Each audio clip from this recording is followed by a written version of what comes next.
बड़े सपने देखिए, क्योंकि बड़े सपने देखने वालों के सपने ही पूरे हुआ करते हैं। ऐसा धीरूभाई अंबानी का कहना था। धीरज लाल हीरालाल अंबानी, जिन्हें लोग धीरूभाई अंबानी भी कहा करते हैं, भारत के प्रसिद्ध बिजनेसमैन थे।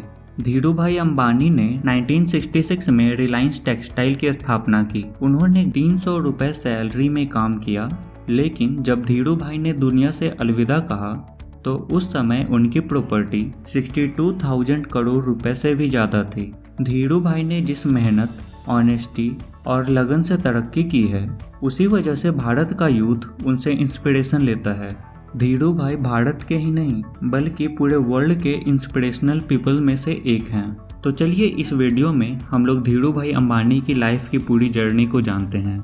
धीरज लाल हीरालाल अंबानी का जन्म 28 दिसंबर 1932 को गुजरात के जूनागढ़ डिस्ट्रिक्ट में छोटे से गांव चौड़वाड़ में हुआ था। उनके फादर का नाम हीरालाल अंबानी और मदर का नाम जमुनाबेन था। धीरूभाई अंबानी के फादर एक टीचर थे और धीरूभाई के 4 भाई बहन थे। धीरूभाई की स्टार्टिंग की लाइफ स्ट्रगल से भरी हुई थी। इतना बड़ा परिवार होने के कारण उन्हें फाइनेंशियल प्रॉब्लम का सामना करना पड़ रहा था। इन्हीं सभी प्रॉब्लम के कारण उन्हें एजुकेशन भी बीच में छोड़नी पड़ी। पिता की मदद करने के लिए धीरूभाई ने छोटे मोटे काम करने शुरू किए। धीरूभाई ने एजुकेशन छोड़ने के बाद फल और नाश्ता बेचने का काम शुरू किया, लेकिन वहाँ उन्हें कुछ ज़्यादा सक्सेस नहीं मिली। उन्होंने गाँव के पास एक रिलीजियस प्लेस पे पकौड़े बेचने का काम शुरू किया, लेकिन यह काम पूरी तरह ट्रैवलर्स पे डिपेंड करता था, जो साल के कुछ समय तो अच्छा चलता था, पर बाकी समय इसमें कोई खास फायदा नहीं था। धीरूभाई अंबानी ने इस काम को भी कुछ टाइम बाद बंद कर दिया। बिजनेस से मिली पहली 2 फेलियर के बाद धीरूभाई के पिता ने उन्हें नौकरी करने की सलाह दी। धीरूभाई अंबानी के बड़े भाई यमन में नौकरी किया करते थे। उनकी मदद से धीरूभाई को भी यमन जाने की अपॉर्चुनिटी मिली। वहाँ उन्होंने 300 रुपये पर मंथ के सैलरी पर पेट्रोल पंप में काम किया। सिर्फ 2 साल में ही उनकी टैलेंट की वजह से वह मैनेजर की पोस्ट तक पहुँच गए। इस नौकरी के दौरान भी धीरूभाई का मन इस नौकरी में कम और बिजनेस करने के मौक़ों में ज़्यादा रहता था। धीरूभाई ने उस समय हर उस पॉसिबिलिटी पे विचार किया जिससे वो सक्सेसफुल बिजनेसमैन बन सकते थे। एक इंसिडेंस बिजनेस के प्रति उनके थिंकिंग को बताती है। धीरूभाई जब कंपनी में काम करते थे तब वहां काम करने वाले एम्प्लॉय के लिए चाय मात्र 25 पैसे में मिलती थी, लेकिन धीरूभाई पास के एक बड़े होटल में जाकर चाय पीते थे, जहां चाय के लिए उन्हें 1 रुपये देना पड़ता था। उनसे जब इसका कारण पूछा गया तो उन्होंने बताया कि उस बड़े होटल में बड़े बड़े बिजनेसमैन आते हैं और बिजनेस के बारे में बातें करते हैं। उन्हें ही सुनने जाता हूँ ताकि बिजनेस को समझ सकूँ। इस बात से पता चलता है कि धीरूभाई अंबानी को बिजनेस करने का कितना शौक था। कुछ टाइम के बाद यमन में इंडिपेंडेंस के लिए आंदोलन शुरू हो गई। इस कारण से वहाँ रह रहे इंडियन के लिए बिजनेस करने के सारे अपॉर्चुनिटी खत्म हो गई। इसके बाद लगभग 1950 के डिकेड के शुरुआती सालों में धीरूभाई अंबानी यमन से भारत लौट आए और अपने चचेरे भाई चंपकलाल दमानी के साथ मिलकर पॉलिस्टर धागों और मसालों के इंपोर्ट एक्सपोर्ट का बिजनेस स्टार्ट किया। वहीं पे रिलायंस कॉमर्शियल कॉरपोरेशन की शुरुआत मस्जिद बंदर के नरसिम्हा स्ट्रीट पे एक छोटे से कार्यालय में हुई। यहीं पे रिलायंस कंपनी का जन्म हुआ। इस बिजनेस पे धीरूभाई प्रॉफिट पे ज़्यादा ध्यान ना देते हुए ज़्यादा ध्यान क्वालिटी का प्रोडक्ट और उनकी क्वांटिटी पे था। इस दौरान अंबानी और उनका परिवार भुवनेश्वर सिचुएटेड जय हिंद स्टेट में एक छोटे से अपार्टमेंट में रहने लगे और ईयर 1965 में धीरूभाई अंबानी और चंपकलाल दमानी की बिजनेस पार्टनरशिप खत्म हो गई। दोनों के स्वभाव और व्यापार करने के तरीके बिल्कुल अलग थे, इसलिए यह पार्टनरशिप ज़्यादा लंबी नहीं चल पाई। एक और जहां दमानी सक्सेसफुल बिजनेसमैन थे, वहीं धीरूभाई अंबानी को रिस्क लेने वाला माना जाता था। इसके बाद बाद धीरू भाई ने टेक्सटाइल के बिजनेस में हाथ डाला, जिसमें पहले के बिजनेस की कंपैरिजन में ज्यादा लॉस के चांस थे, पर वो बहुत ही ज्यादा कॉन्फिडेंट थे।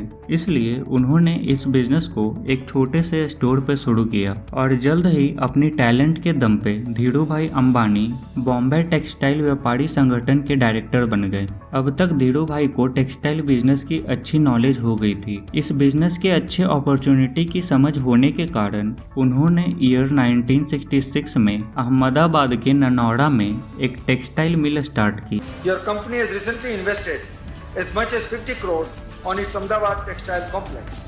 This is the largest investment ever made on the modernization of a textile unit in the country. That shows we have got faith in the textile industry. जहां क्लॉथ मैन्युफैक्चरिंग में polyester के धागों का use हुआ करता था और धीरू भाई ने विमल ब्रांड की शुरुआत की, जो कि उनके बड़े भाई रामनिक लाल अंबानी के बेटे विमल अंबानी के नाम पे रखा गया था। उन्होंने विमल ब्रांड का एडवर्टीजमेंट इतने बड़े स्केल पे किया कि वह ब्रांड भारत के हर कोने में एक घरेलू नाम बन गया था।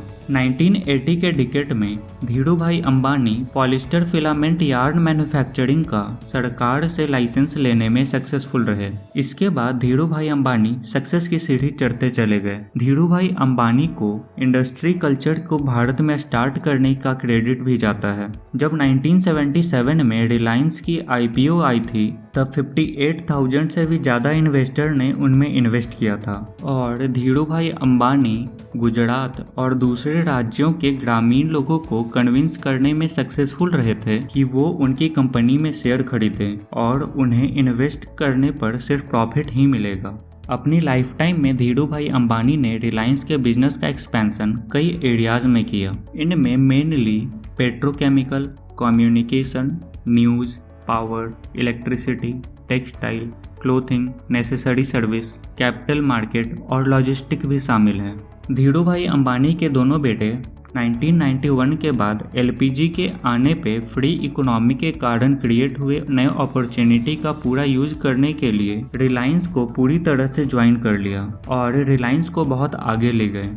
धीरू भाई अंबानी ने जो कंपनी कुछ पैसे के इन्वेस्टमेंट से स्टार्ट की थी, उस रिलायंस इंडस्ट्रीज में 2020 में 1,95,000 से भी ज़्यादा एम्प्लॉय काम करते हैं और सेंट्रल गवर्नमेंट के पास पूरे टैक्स में से 5% या उससे ज़्यादा रिलायंस का ही कंट्रीब्यूशन रहता है और 2020 के वैल्यूएशन के हिसाब से वर्ल्ड की फॉर्च्यून 500 कंपनी में 106th प्लेस रिलायंस का है। धीरू भाई अंबानी को संडे टाइम्स में एशिया के टॉप 50 बिजनेसमैन की लिस्ट में भी इंक्लूड किया गया था। धीरू भाई अंबानी की शादी कोकलाबेन के साथ हुआ था और उनके दो बेटे मुकेश अंबानी और अनिल अंबानी और दो बेटियां नीना कोठारी और दीप्ति सलगौड़ हैं और हार्ट अटैक आने से धीरू भाई अंबानी को ब्रिच कैंडी हॉस्पिटल में 24 जून 2002 को एडमिट कराया गया। इससे पहले भी उन्हें हार्ट अटैक एक बार 1986 में आ चुका था, जिससे उनका लेफ्ट हैंड पैरालाइज हो गया था। 6 जुलाई 2002 को धीरू भाई अंबानी की डेथ हो गई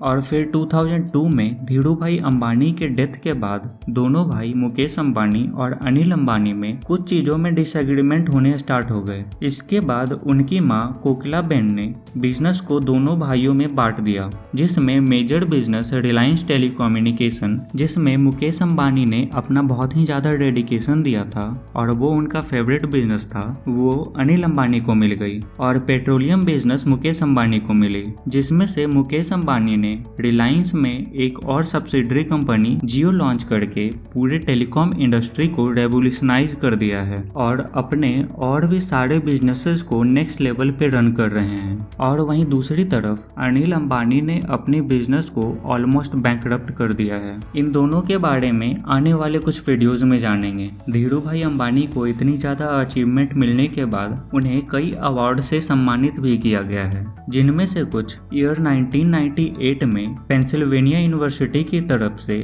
उन्हें डीन मेडल दिया गया था। ईयर 1996, 1998 और 2000 में एशिया मैगजीन की तरफ से उन्हें 50 most powerful of the Asia की लिस्ट में भी शामिल किया गया था। 1999 में उन्हें बिजनेस इंडिया की तरफ से बिजनेसमैन ऑफ द ईयर की अवार्ड मिली थी। इंडिया में धीरूभाई अंबानी की केमिकल इंडस्ट्री में क्रूशियल कंट्रीब्यूशन करने के लिए Chemtech foundation and chemical engineering world की तरफ से मैन ऑफ द सेंचुरी से 2000 में सम्मानित किया गया था। फिर ईयर 2001 में economic times awards for corporate excellence के अंडर उन्हें लाइफ टाइम अचीवमेंट अवार्ड दिया गया था। Asian business leadership forum award 2011 में उनके डेथ के बाद ABSF ग्लोबल एशिया अवार्ड में उन्हें सम्मानित किया गया। और last, federation of Indian chamber of commerce and industry की तरफ से उन्हें मैन ऑफ 20th सेंचुरी घोषित किया गया। तो ये थी धीरूभाई अंबानी की लाइफ की पूरी जर्नी और उनके कुछ अचीवमेंट्स। तो उम्मीद है इस वीडियो में आपको धीरूभाई अंबानी के बारे में कुछ जानने को मिला होगा। ऐसे ही नॉलेजफुल वीडियो आगे भी आती रहेंगी। तो फिर मिलते हैं एक नई वीडियो के साथ। तब तक के लिए टेक केयर।